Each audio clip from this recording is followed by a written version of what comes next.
Petit message rapide avant de commencer cette vidéo, je m'excuse parce qu'il y a une qualité, parfois vous allez le voir, alors c'est tout à fait regardable, mais on a dû bidouiller parce que j'ai eu un gros problème de colorimétrie pendant cette vidéo. La moitié des images étaient rouges et étaient à très bas FPS parce qu'en fait j'ai une nouvelle caméra, un nouveau téléphone sur lequel je filme les vidéos et du coup j'ai eu des problèmes de réglage parce que j'étais pas vraiment habitué à l'utiliser encore, donc je m'excuse, ça n'arrivera plus dans les vidéos futures, mais vous allez voir de temps en temps c'est un peu flou quand je bouge et parfois c'est un peu pixelisé, il y a un peu du grain parce que voilà, on a dû aller chercher très loin dans les couleurs pour régler le problème des images rouges. Donc je vous remercie et je vous souhaite un très bon visionnage. Salut à tous, vous êtes sur Gigafourmi, la chaîne avec les fourmis les plus balèzes du game. Aujourd'hui, petit vlog tranquillou au Reptiliade, édition 2025. Je dois voir mon partenaire Antenco. Après sinon j'ai rien prévu de spécial, donc je vais me balader, on va voir ce qui se passe. J'ai rien trop prévu, c'est un petit vlog tranquille, donc écoutez. C'est parti, on y va. Bon, comme je vous ai dit dans l'intro, ça y est, j'ai rejoint Thibaut. Salut Thibaut, comment tu vas? Ça va et toi? Ça va, écoute, la forme. Donc Thibaut, vous savez, c'est mon partenaire qui est spécialisé dans les fourmis vivantes. Il a aussi pas mal de matos. Et aujourd'hui, on va montrer quelques trucs. Donc je te laisse prendre le relais, Thibaut. Parle-nous de ce que tu veux. Ouais, bah là je vais vous montrer d'abord une fourmi qu'on retrouve en Guyane. Donc c'est la Cephalus atratus, donc ce qu'on appelle la fourmi tortue. C'est une fourmi qui vit dans le bois et elle va boucher l'entrée de la fourmilière avec sa tête. Donc, vous pouvez voir, la tête elle est carrée. Elle va servir à boucher l'entrée du nid. Elle a vraiment une dégaine de ouf, hein, avec ses pics et tout. Elle est super Avec stylée. sur les côtés de la tête. Et là on peut voir qu'il y a vraiment une très grande variété de taille. Vous pouvez voir la toute petite à côté. C'est quoi chez ces fourmis? C'est des castes ou c'est une différence de taille qu'il y a au sein de l'espèce? Il n'y a pas de caste marqué. C'est pas de caste marqué, c'est juste qu'il va y en avoir certaines qui vont faire quelques millimètres, d'autres qui vont être à plus d'un centimètre. C'est un peu comme chez les Pogonomyrmex, en fait, un espèce de polymorphisme au sein des ouvrières, mais pas des castes. C'est ça, pas de caste, mais juste une différence de taille entre les ouvrières. Elles sont vraiment super belles. Vous pouvez voir, je sais pas si vous apercevez à voir à travers les ouvrières, il y a la reine. Donc elle mesure un peu plus de 2 cm et c'est vraiment une fourmi qui est très rare en élevage. Elle est assez commune en Guyane, mais en élevage, il y en a très très peu. C'est une fourmi vraiment magnifique. T'élèves ça comment dans les grandes lignes? Dans les grandes lignes, elles ont juste besoin d'une source d'humidité, c'est très simple à élever. Le plus compliqué, c'est d'avoir une bonne colonie. Donc là, c'est une colonie que j'ai à la vente et je vais vous montrer. Il va nous sortir les terras.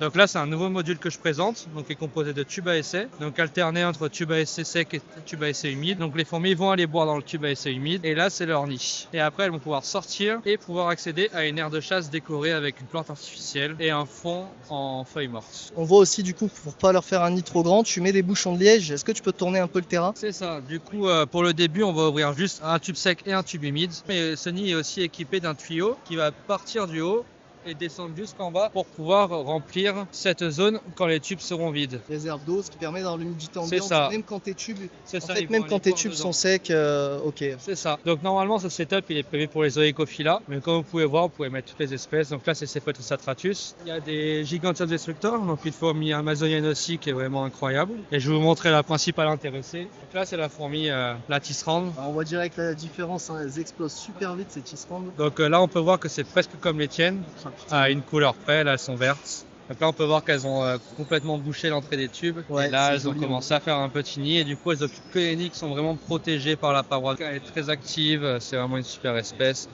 Et là bon, on a du mal à voir parce que la vitre est un peu sale, mais elle est en train de sortir. Ah, j'adore la gelée, gelée protéinée, la japonaise. japonaise. Ouais. Écoute, on va en faire gagner nous bientôt là sur Instagram. C'est lesquelles? Est-ce que tu peux me montrer les installs qu'on va faire gagner? C'est celle-là ou c'est une autre? Ah voilà. Donc on va vous faire gagner 2 ou 1 comme ça. On va en faire gagner 2 comme ça, Avec la colo. avec la colonie de Oecophylla. Comme ça, vous avez juste à l'installer. Donc là, vous avez la petite porte, les fausses tubes. Là, vous pouvez aussi accéder par le dessus. Et là, une petite plateforme pour les nourrir. Et avec la colo, c'est vraiment un gros concours, hein. Là, va falloir vous abonner à nos 2 Instagram. Le Instagram d'Antenco. Vous partez sur la colonie plus ça, vous êtes tranquille pendant un moment. Complètement en acrylique. En plus, il est signé. C'est du beau travail. C'est la grande classe. C'est celle-ci qui est vraiment sympa. Alors qu'est-ce que c'est ça? Le nom, je saurais pas le prononcer. C'est Cherapi, je sais, j'ai plus le nom. C'est hyper rapide ça, comme ça court, hein. Ouais, donc ça ressemble un petit peu à de la Merano plus niveau comportement et niveau, c'est recouvert de poils. Même au niveau du physique, ouais, c'est vrai que ça ressemble. Le thorax, il est jaune doré, il est vraiment magnifique. Ok. C'est une espèce asiatique aussi qui vit dans le bois mort. Donc c'est bon, c'est bien plus vif que la Merano plus, bien évidemment. Ça fait des petites colos ou des grosses colos ça? Ça fait quelques centaines d'ouvrières, 200-300. Donc Ah, ça ça, c'est reste bien. des trucs faciles à contenir. Ça C'est reste assez compact. c'est assez vif. C'est vraiment une fourmi exceptionnelle qu'on voit très rarement en élevage et qui devrait plus souvent l'être. Mais je te remercie Thibaut. Je vous rappelle que vous avez la boutique de Thibaut dans la description de la vidéo. Un petit code promo que je vous laisse découvrir pareil dans la description.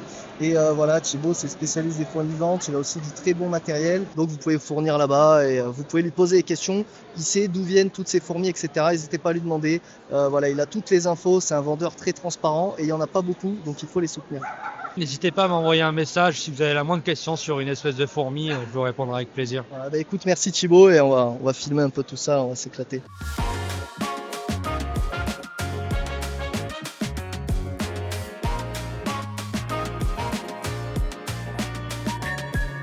Bon les gars, je suis sur le stand de l'Épidoflora et je vais vous montrer, j'ai retrouvé des vieux copains, vous allez voir, vous allez les reconnaître normalement. Comment ça va les gars? Eh ben ça va très bien et toi? Ça va très bien et toi? Bon, je vous laisse vous présenter, vous êtes qui pour rappeler à ceux qui découvriraient? Ben moi du coup c'est Elliot, je suis community manager sur la bourse TRMFR et j'aide aussi sur tout ce qui est partie organisation, démarche d'exposants et la communication entre les exposants et nous l'événement. Et Vincent? Et moi du coup je suis Vincent, je fais tout ce qui va être photographie pour TRMFR et aussi construction, par exemple la serre de TRMFR 3 qu'on avait fait. On va montrer la nouvelle version qui est juste là, juste après. Je vous mettrai aussi la vidéo du vlog sur TRMFR, mais donc c'est une super bourse à laquelle j'avais participé et voilà, on a des membres de l'équipe. Ah ben il faut continuer à venir, donc là nouvelle année, nouveau projet. Normalement dès qu'on aura rangé tout le stand et tout ça, d'ici à la fin de semaine prochaine, toutes les informations vont revenir sur nos réseaux sociaux, Facebook et Instagram. Ça marche. Et Vincent, toi tu fais des trucs aussi hors de la bourse, donc tu peux nous donner ton Insta, comme ça ils iront voir. Donc ouais, moi je suis pilote de drone professionnel. Mon Insta c'est VinceProd972 avec des petits tirés en bas. Je fais de la photographie aussi, donc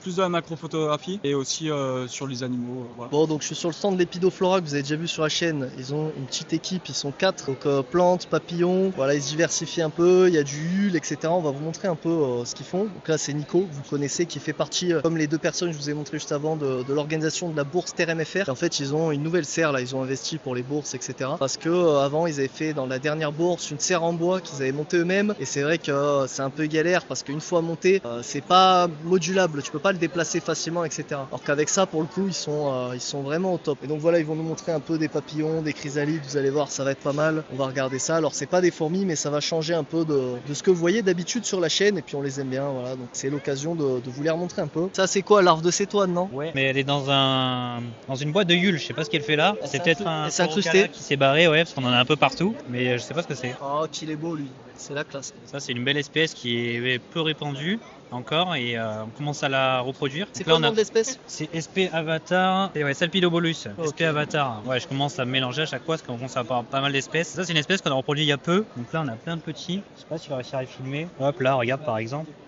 Là, là.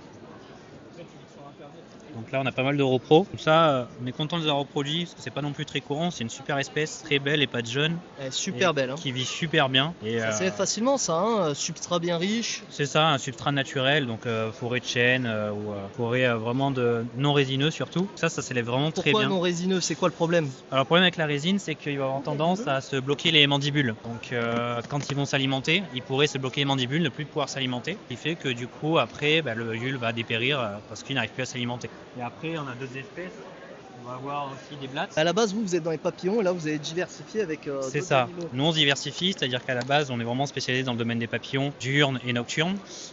Surtout le diurne parce que c'est quelque chose qui est très peu répandu. On est un peu les seuls en France, donc on commence à se diversifier aussi. On veut vraiment un maximum d'espèces en élevage et aussi à présenter au public pour qu'ils puissent aussi faire à leur tour un petit peu d'élevage. C'est aussi quelque chose aussi auquel on tient. Ça va être toujours de vendre des lots. On vend pas des choses à la pièce parce qu'en fait notre but c'est pas que le client reparte avec une ou deux yules. Le but c'est que il réussisse l'élevage, ce que veut généralement le client. Mais ce qu'on fait nous, c'est qu'on fait des lots toujours de 6 pour les yules par exemple, parce que c'est ce qui favorise le mieux la reproduction et l'élevage. Donc on fait toujours des lots de 6. C'est aussi grâce à ces lots de 6 qu'on peut te présenter des tarifs qui sont plus réduits. Donc on fait pareil pour les chenilles en lot de 15, sauf tout ce qui va être chrysalide. Ça va pas être la même clientèle parce que ça va être des personnes qui veulent juste voir en fait le papillon émerger, voir la chrysalide. Le but c'est juste de le voir voler, de l'élever un petit peu. C'est pas forcément de faire un cycle continu parce que de toute façon il y a des espèces de papillons. On n'a pas forcément la plante hôte. Donc même nous on ne l'a pas parce qu'on est spécialisé. Des fois on fait carrément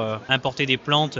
La plante hôte, c'est sur laquelle elle se transforme? C'est ça, la plante hôte sur laquelle en fait le stade larvaire, donc la chenille du papillon, va s'alimenter. Ils ont chacun une plante hôte ou une plante de substitution, donc une plante par laquelle on peut remplacer la plante par laquelle ils s'alimentent en nature. Donc, mais du coup, ces plantes-là sont pas forcément trouvables. Et tu m'avais expliqué que les dernières fois où on avait parlé que c'était le mieux d'acheter un papillon sous sa forme chrysalide. D'ailleurs, on avait eu un peu une petite réaction publique, c'était assez marrant, de gens qui connaissaient pas, qui avaient cru qu'on maltraitait papillons parce que je les avais transportés pendant 1 heure dans une papillote de la bourse à chez moi. C'est ça, c'est un débat, mais c'est compliqué à expliquer. C'est-à-dire qu'une fourmi, on va l'élever dans un tube, c'est pas choquant parce qu'en fait c'est son milieu. On va aussi les envoyer dans des tubes, ça se fait par envoi des fourmis. Mais par contre, les gens sont moins habitués à voir un papillon dans une papillote parce que c'est pas quelque chose de courant et ça choque plus. Alors que pourtant, en fait, c'est quelque chose de courant dans le milieu, mais pas pour les non-initiés. C'est ça, c'est pas quelque chose qui est forcément visible de partout. Donc ça peut paraître plus choquant. Tu avais précisé, qui est important de le rappeler, c'est que c'est vrai que quand on avait montré ça, alors que c'est une situation exceptionnelle, les gens croyaient que, par exemple, l'entreprise était spécialisée dans envoyer des papillons toute la journée, bloqués dans les papillotes. Alors qu'en fait, 90%, 95% de ce que vous faites, c'est de la chrysalide. Oui, nous, ce qu'on envoie le plus, c'est la chrysalide. J'ai envie de dire même 99%.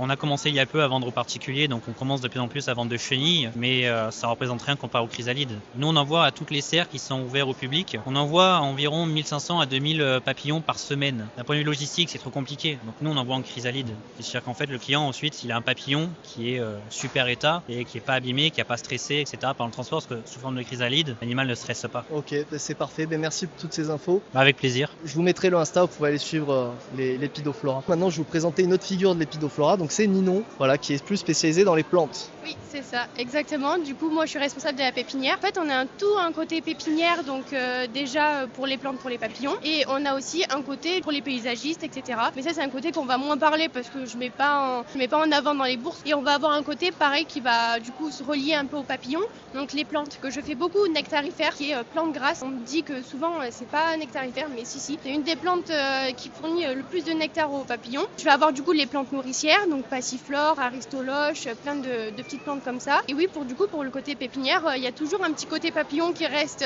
dans la serre, du coup pour les fleurs. Ok, ça marche. Est-ce que tu peux nous sortir peut-être des plantes là dont tu nous as parlé, nous les montrer de plus près, voir à quoi ça ressemble? Une plante qui d'habitude est plus pour les pépinières et une qui est plus pour les papillons, nous montrer peut-être la différence, voilà, je sais pas, à toi de voir. On peut avoir tout ce qui est le petit trèfle par exemple. Ça c'est vraiment, ça peut être à l'extérieur comme à l'intérieur. Il n'y a aucune utilité pour les papillons. Après, on va avoir tout ce qui est du coup les bégonias, donc c'est pour tout ce qui est, parce que là je suis en train de développer tout ce qui est plantes d'intérieur, donc bégonias, les trèfles qui peuvent aller à l'intérieur aussi. On a ce genre de plantes aussi. Il faut savoir que tout ça, ça peut aller à l'intérieur. Les plantes, on peut les acheter où? Sur internet ou en présentiel? Les deux. Donc nous, on est là sur les bourses, donc c'est avec plaisir. Même si vous avez des demandes particulières, on reste dispo. Si vous voulez des plantes, pareil en particulier, on peut essayer de trouver une solution.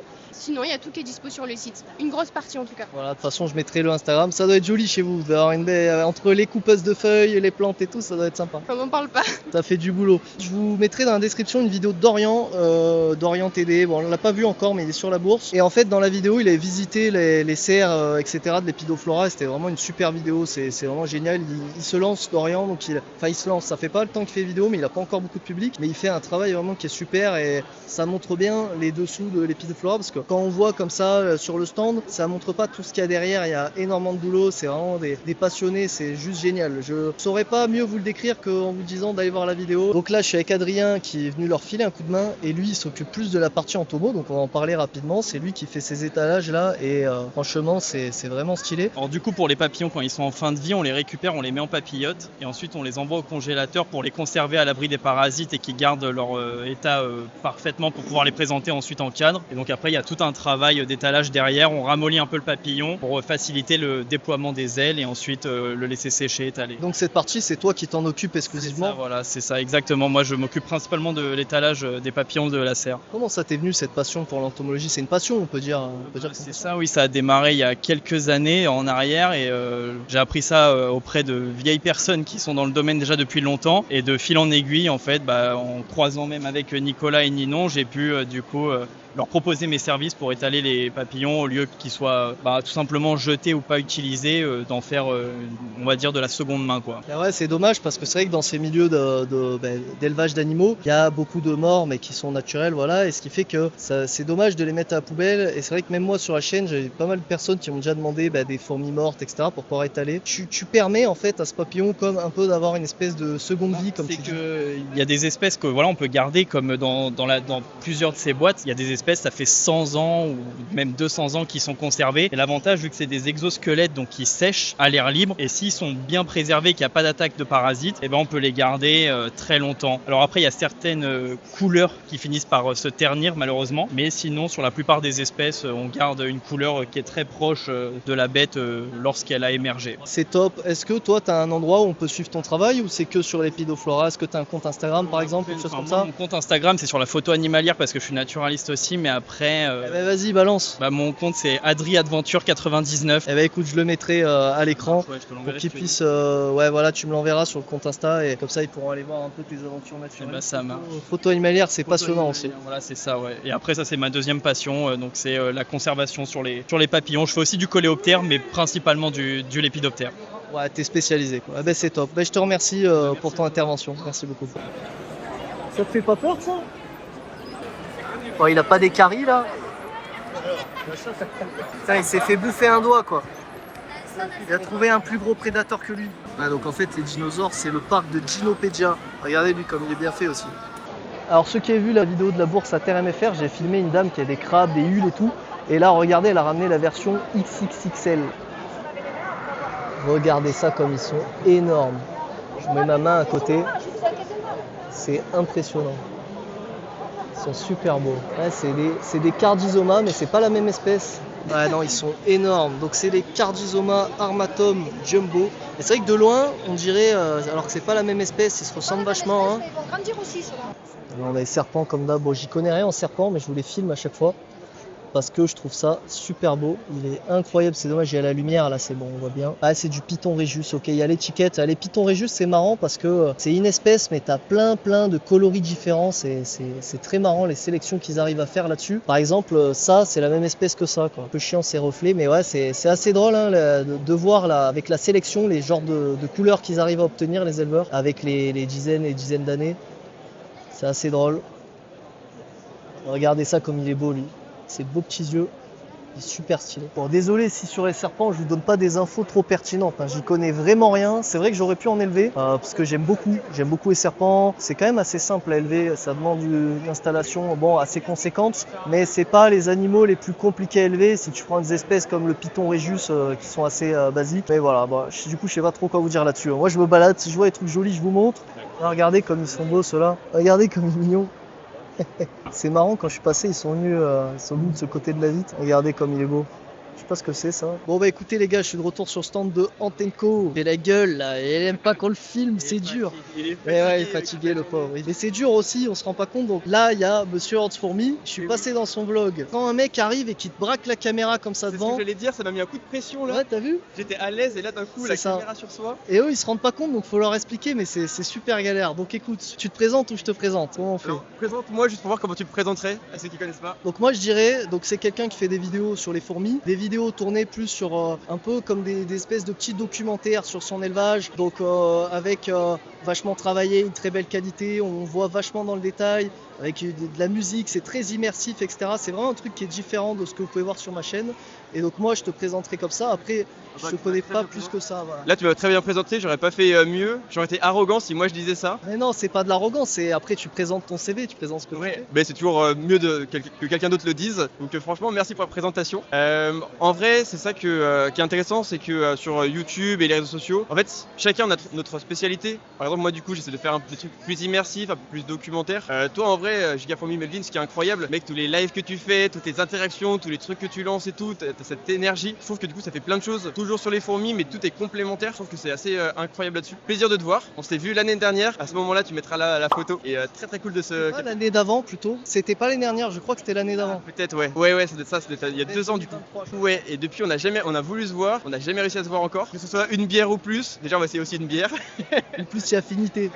Bon, alors qu'est-ce que tu fais toi déjà ici sur la bourse? On te voit souvent dans des bourses en tant que visiteur, comme ça, tu viens à la rencontre des gens. Qu'est-ce que tu fais ici? Alors, en gros, je trouve que c'est trop cool de faire les bourses parce que, ok, c'est bien d'être dans sa chambre, de faire des vidéos YouTube, mais vraiment, bah, toi, tu peux le confirmer. En fait, on se sent seul et il y a un côté vraiment où les vues, les personnes, on se rend pas compte que c'est des vraies personnes derrière. C'est-à-dire qu'on peut se dire, tiens, j'ai fait 20 000 vues et en fait, 20 000 personnes, c'est juste énorme. Mais on se dit, ah, bah, Squeezie fait 3 millions. Et du coup, on perd cette notion alors que quand on va dans des bourses, on est aux rencontres des gens qui nous suivent, en fait, juste de parler avec eux, mais aussi des autres passionnés, des vendeurs, d'autres créateurs ou autres. Juste, en fait, on peut parler entre passionnés, donc c'est juste trop cool déjà. Sortir de chez soi, de parler avec d'autres gens, voilà, juste c'est trop sympa. Ça sort du côté tout seul, youtubeur chez soi, et moi je kiffe ça. C'est vrai qu'il y a ce paradoxe où il y a beaucoup de gens qui passent sur nos vidéos, dans les commentaires, etc. Mais en fait, c'est en même temps beaucoup et en même temps rien, parce que quand tu es chez toi, en fait, tu es face à un écran, et c'est vrai que rien quand tu as 1 ou 2 abonnés qui viennent te parler en vrai, c'est toujours c'est nourrissant, quoi. C'est vraiment, c'est incomparable, c'est dur à décrire. Bah, là-dessus, moi du coup, ça fait 3 ou 4 ans que je l'ai fait.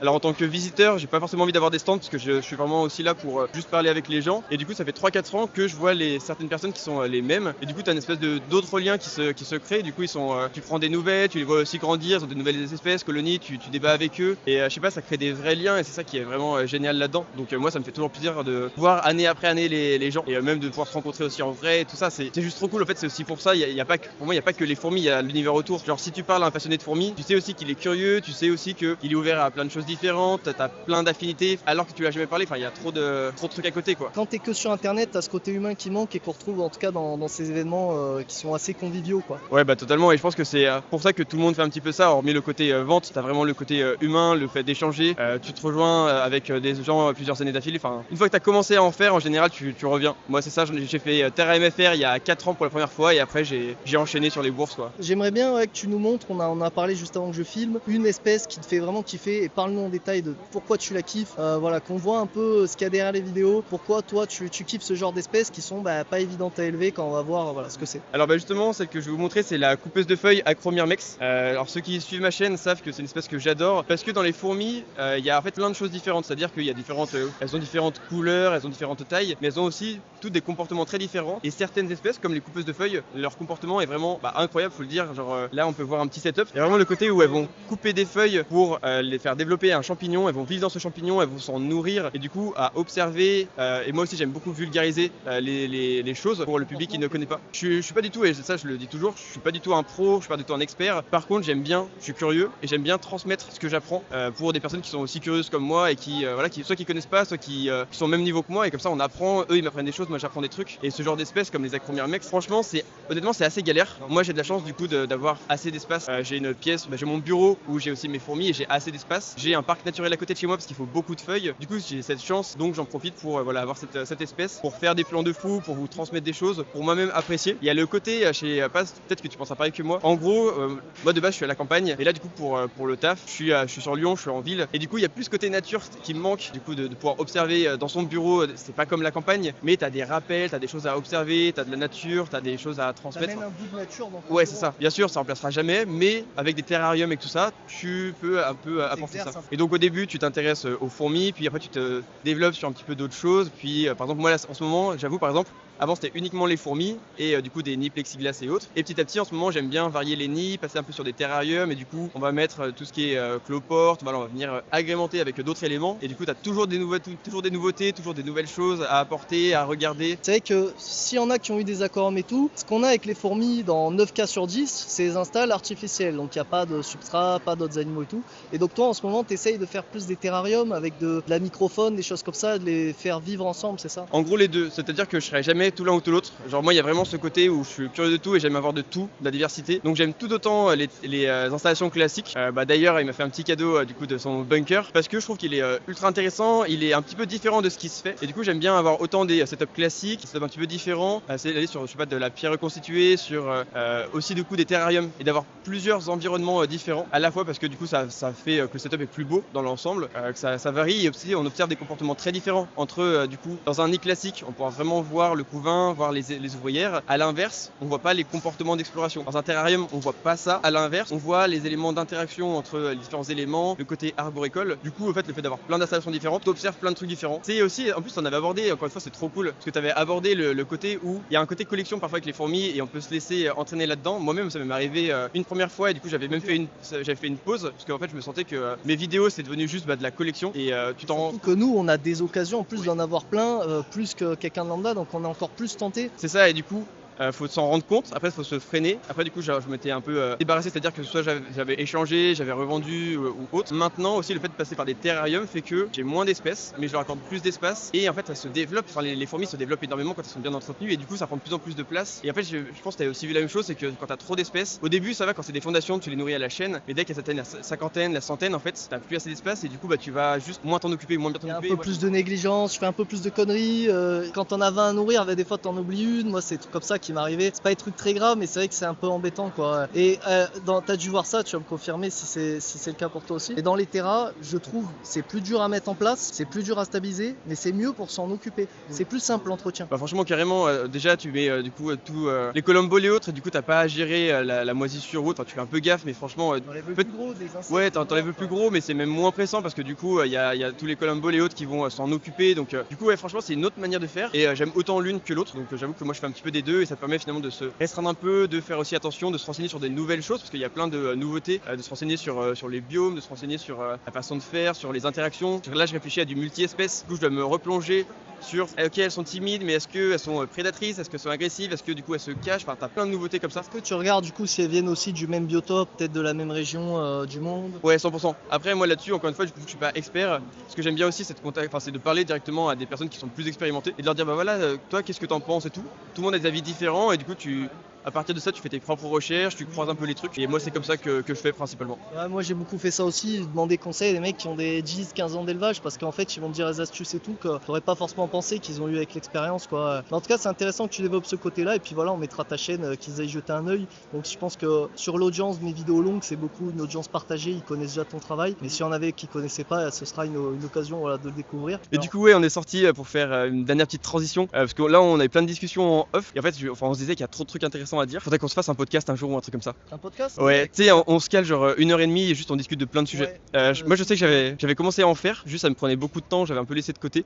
Mais je sais que il y a plein de gens ça avait vraiment bien marché, il y a plein de gens qui adorent ça. Et t'as pas trop de montage à faire, juste tu balances brut et des discussions, parce qu'en fait on a trop de discussions là depuis tout à l'heure, trop intéressantes. Ce que j'aime bien aussi avec la communauté, c'est qu'il y a un petit peu de tout. Là par exemple, on disait rapidement que par exemple moi du coup c'est un peu plus documentaire entre guillemets, c'est-à-dire que j'écris quand même les scripts à l'avance, je fais pas mal de macros, des choses comme ça. Je fais moins de vidéos, ça me prend. Ouais, c'est ça. Mais du coup, d'un côté, ça va être bien pour certaines choses, mais de l'autre, il y a plein de choses que je peux pas montrer. Genre par exemple des espèces qui meurent, vu que je fais une vidéo tous les 2 mois, si je montre juste une espèce morte, ça va pas très bien en fait dans le storytelling. Des fois, je fais en sorte de pouvoir l'inclure, mais ça marche pas toujours. Et du coup, je lance une chaîne de vlog pour essayer quand même de le montrer, mais il manque ces informations un peu brutes, ce suivi brut que par exemple du coup toi tu peux faire. Avec les chaînes qu'il y a, je trouve que c'est trop cool de pouvoir ok le côté un petit peu documentaire est là, ok moi je veux des informations plus brutes, faire un vrai suivi, du coup toi t'es là pour ça. On avait du coup du Fourmis des Plaines pour vraiment des histoires. Et en parlant de Fourmis des Plaines, moi je me demandais, alors parce que j'en ai parlé plusieurs fois en live, moi je vous connais, voilà je suis abonné pour soutenir et tout, mais j'ai pas forcément le temps de suivre l'actualité de la chaîne, à part par exemple toi ce que tu as posté sur Insta, parce que sur Insta je vois. Mais Fourmis des Plaines il continue à faire des vidéos, il a arrêté, il y a une rumeur des abonnés. Je crois qu'ils m'ont parlé en live, comme quoi il aura arrêté. Ouais, bah du coup il fera plus trop de vidéos, donc je veux pas. En vrai, je pense que. C'est personnel, mais ouais, c'est ça. Il a arrêté pour le moment, quoi. Ouais, pour le moment il a arrêté. T'es allé voir la chaîne de Fourmis des Plaines. Regardez ces vidéos, elles sont super cool. Voilà. Ça, mais du coup, en tout cas, ce qui est cool, c'est d'avoir du coup des créateurs qui font des choses très différentes. Moi, je trouve que c'est incroyable. Genre, si vous voulez tel type de choses, hop, je suis là. Si vous voulez tel type de choses, il y a Giga Fourmi. Si vous voulez tel type de choses, et ouais, enfin, je trouve que c'est cool d'avoir cette diversité. Ouais, mais si on faisait tous la même chose, on se ferait chier. En plus, t'imagines. j'imagine. C'est surtout qu'on est maintenant avec l'IA, avec tout ça, tout le monde fait les mêmes trucs. Alors, je parle pas de notre domaine, je parle de manière générale sur Internet. Tu vois, ça manque d'authenticité en fait. Ça manque d'avoir une vraie personnalité dans les contenus. Ouais, puis le dernier truc aussi que je trouve cool, c'est un peu même entre créateurs entre guillemets. Enfin voilà, chacun a sa propre patte. Ça rend les idées, les concepts qu'on pourrait faire ou autre. Enfin, c'est super intéressant. Il y a vraiment des trucs voilà comme ça que je trouve très cool. Et que ce soit toi, du coup, moi aussi, je suis assez proche de que ce soit du coup Pierre, donc Myrme, Fourmi Bio, Gab, tout ça. Et du coup, même du coup Antenco. Enfin, à chaque fois qu'on fait des bourses ensemble, c'est trop chouette. Donc ouais, j'aime bien du coup ce côté aussi, le lien que ça fait autour, les différentes approches et tout. Ça fait aussi même du débat. Je suis sûr qu'il y a plein de sujets qu'on n'est pas forcément d'accord avec Melvin, Gigafourmi. Enfin, c'est top. En tout cas, je te remercie pour ta gentillesse et d'avoir autant discuté dans la vidéo. Là, ça me fait pas mal de contenu, c'est top. Et c'est cool de te découvrir sur un jour où plus personnel, où on te voit, quoi. Voilà, on doit expliquer, etc. Parce que sur les vidéos, on te voit pas tant que ça, on te voit un peu. Donc c'est cool de te découvrir un peu, voilà, sous un nouveau jour. C'est top. Ouais, bah en vrai, j'essaie aussi de faire un peu une chaîne secondaire vlog parce que ouais, en fait, ça prend tellement de temps de faire les grosses vidéos. Du coup, des fois, c'est juste cool de faire des trucs bruts, mais ça reste aussi des trucs en plus. Et du coup, ça s'accumule. Et puis t'as d'autres idées en tête, d'autres projets, donc tu vas les faire aussi. Et du coup, les abonnés, ils veulent voir, ils kiffent nos vidéos quand c'est immersif et tout, mais ils adorent voir aussi qu'est-ce que ça va être s'ils ont ça chez eux. Faut qu'ils puissent s'identifier. Quoi. Ouais, du coup, c'est pour ça que j'essaie aussi de lancer un peu les vlogs, mais je pourrais jamais en faire énormément. Et du coup, allez voir Gigafourmi pour voir ces vlogs qui sont très réguliers. Et en vrai, non, mais ça, par contre, c'est pareil, c'est trop cool. Du coup, tu suis vraiment semaine par semaine en fait ce qui se passe, et ça, c'est trop cool quoi. À la prochaine sur Lyon pour se boire une petite bière dans un premier temps. Je viendrai au jus sur les réseaux sociaux. Merci. Allez, on est parti. Donc là, j'ai croisé des personnes que j'avais déjà vues dans l'organisation de la bourse TRMFR. Ils ont leur propre stand. Donc écoutez, déjà, vous allez nous dire vos prénoms et voilà, je vous laisse expliquer ce que vous faites. Du coup, moi, je m'appelle Mathis. Je suis élève à la MFR de Marguerite. Donc, on est en BTS deuxième année. Voilà, donc moi, c'est Hugo. Donc, je suis à la MFR depuis la troisième. Et du coup, là, je suis en BTS deuxième année aussi. Donc voilà, aujourd'hui, on va du coup tenir le stand de la MFR. Donc, il va nous permettre de présenter du coup notre centre de formation. Donc, qui propose des bacs pro et des formations qui vont de la troisième jusqu'au master. Sur tout ce qui va être l'animalerie et la grande distribution. Donc là, comme on vous l'a dit, nous on est en BTS deuxième année, donc BTS UJAC, univers jardin et animalerie. Et du coup, dans notre stand, on va avoir plusieurs animaux à l'exposition, comme du coup ce phasmoscorpion. Donc là, ça va être une femelle qui vient du coup directement de l'élevage qui est à l'enceinte de notre école. Du coup, en notre espèce, on va avoir aussi, comme il y a sur mon torse, le phasmobâton qui est juste ici. On va avoir aussi la Yule de l'espèce Gigas. Ça, vous le présentez au public du coup? Oui, exactement. Tous les animaux qui sont ici sont à l'exposition, enfin juste en exposition. Donc, on va les faire manipuler pour sensibiliser le public. Ça nous permet aussi un peu d'expliquer d'où ils viennent, leur mode de vie. Ça fait découvrir en fait. C'est très ludique, surtout pour les enfants. Donc, ça sert vraiment de support, d'explication. Tous ces animaux donc qui vont provenir, comme je l'ai dit, soit de l'élevage de la MFR, soit de nos élevages personnels. Comme là par exemple la Yule. La Yule qui vient du coup. C'est ça. J'ai du coup plusieurs Yules. J'ai aussi les escargots, donc que j'élève depuis déjà 3-4 ans, que j'ai plusieurs générations, ceux-là, je les ai du coup depuis 3-4 ans, c'est mes premiers, que maintenant j'emmène un peu partout pour sensibiliser, pour apprendre à connaître aussi. Nous, dans le milieu de la terrario, on a l'habitude de ces escargots, on les connaît, mais c'est vrai que quelqu'un qui connaît pas, il arrive, tu lui montres un escargot qui fait la taille d'une pomme de main, c'est impressionnant. On fait aussi dans les écoles, on leur présente nos espèces, c'est ça. Okay. Nos espèces et celles aussi qu'on a à l'école, parce qu'on a une animalerie à l'école aussi, avec pas mal de choses qu'on présente et qui ont l'habitude d'être manipulées, de voir... ça leur fait pas de mal, voilà, de les prendre un peu dans les mains. De voir du monde et des situations, parce que souvent les personnes qui ne connaissent pas ont des réactions... Ils peuvent parler fort à côté, ils peuvent taper sur la boîte. C'est ça. Donc eux, ils sont entre guillemets habitués, surtout désensibilisés à ça. Surtout que c'est tellement calme en vrai, pour stresser un escargot ou quoi, faut y aller, non? Ça va.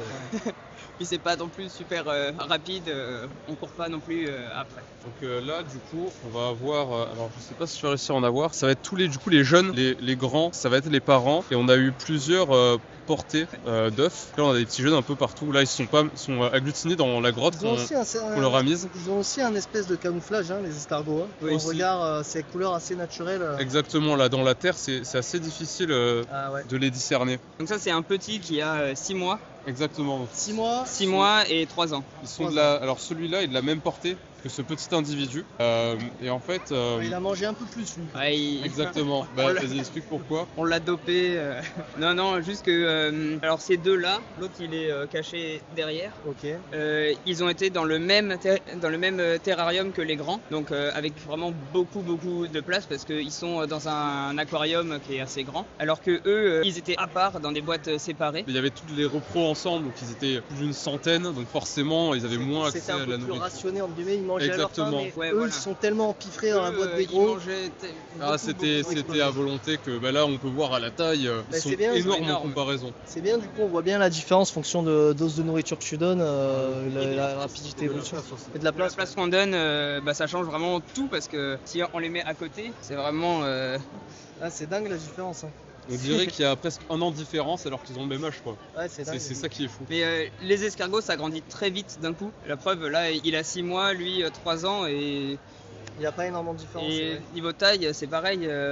Si Oui, on les c'est met pas à déconnant, côté, l'année prochaine ou dans 1 an et demi, ils pourraient faire la Ouais, même voilà. taille en fait que le gros, quoi. c'est ça. Avec ces antennes un peu. Ok, est-ce qu'il y a peut-être un réseau sur lequel on peut vous suivre vos Alors, animaux, chacun de vous, Pour la MFR, il me semble qu'on Terre a... MFR, j'aurais mis leur. Ouais, leur- on a Terre MFR et après il me semble que la MFR La Pinède a un Instagram, Ok, un Facebook qui peut être suivi sur les réseaux. À côté, du coup là sur le stand, on a aussi la présentation. Le donc, biotopie. Exactement, donc nous on fait des cachettes, des gamelles, des produits en impression 3D. J'en ai filmé, je mettrai les plans de coupe, je les ai filmés. Exactement, on avait déjà un stand à Terre MFR, mais du coup là, on a décidé de mettre un petit peu de décoration pour présenter. On Ouais, a c'est pas quelques mal. terrariums sur mesure, qu'on a quelques-unes de nos réalisations. Donc voilà, on a essayé de mettre un petit peu la patte de l'entreprise Mélanger les ici. deux. Ouais. Exactement. On mettra leur L'Instagram de Biotop B. réseau. Ben, merci Voilà. à vous deux. Et pour pas de votre soucis, intervention. merci à toi. Avec Merci plaisir. beaucoup.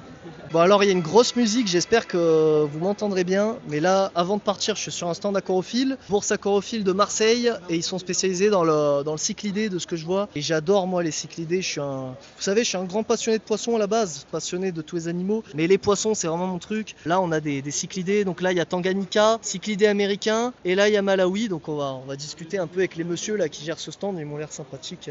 On va leur poser quelques questions. Donc monsieur, bonjour. Bonjour, Jean-Paul Grassat, Eh bien, président de l'association marseillaise cyclidophile depuis 99, donc quelques années. Qu'est-ce que vous proposez alors ici j'ai regardé un peu vos bacs, on mettra des images. Ben écoutez, là c'est une première pour l'association. On a été invité par les organisateurs des Reptiliades pour faire un petit stand. Donc ils nous ont proposé 2,50 m, donc on a accepté et on a amené 10-12 espèces. Il y a du Mélandia, il y a du Pelvica chromis, il y a du Tropheus masva, Tropheus duboisi masva.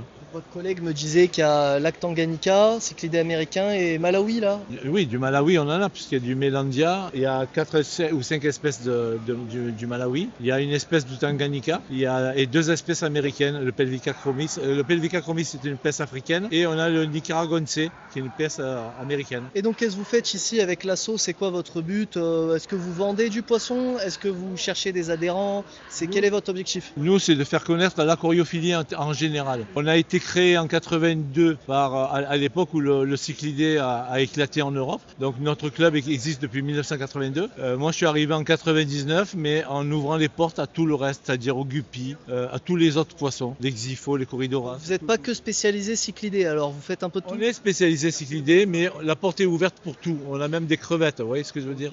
On aime l'aquariophilie dans tous ses états et dans tous ses... Voilà. C'est un vrai partage. Nous ce qu'on veut partager c'est on fabrique, on répare, on modifie. On travaille le verre, j'apprends à mes adhérents à travailler le verre, à coller, à percer du verre. Et ça c'est génial et vous savez quoi, ça m'intéresse, je vais prendre vos contacts. C'est super d'apprendre à bricoler soi-même ces installations. La plupart des couvercles qui sont en verre sur l'aquarium, on est chaque fois obligé de les ouvrir pour donner à manger. On va avec une cloche diamantée, on perce un trou, on fait un passage et avec ce même couvercle, on en fait un petit couvercle et ça fait que voilà. Et après on peut même installer un distributeur de nourriture. On fait ça pour ça, mais on fait aussi maintenant, depuis 5 ans à peu près, on a une branche terrariophilie. Il y a une dizaine de terrariums qui ont été installés où il y a des dendrobates, du Locomélas, de l'Horatius verte, des Vanzolini, Olcomelas, de l'Azureus aussi. Et on a depuis peu de l'Aganitis. Voilà, pour moi, c'est comme du chinois, je connais Dendrobates, mais pas les espèces. C'est pour dire qu'on aime les animaux dans toutes tout. Vous mettez pas de limite, quoi. Vous aimez un animal, vous le prenez au club. Oui, on est là pour partager et pour apprendre. Voilà, donc ce que je veux, c'est que les gens viennent à l'association, ils ont peut-être des choses à apporter et nous, on fait un partage. Je te dis, regarde, qu'est-ce que tu en penses et on partage. C'est la philosophie, je dirais, de l'asso. On peut suivre le club où? Est-ce que vous avez une page Facebook?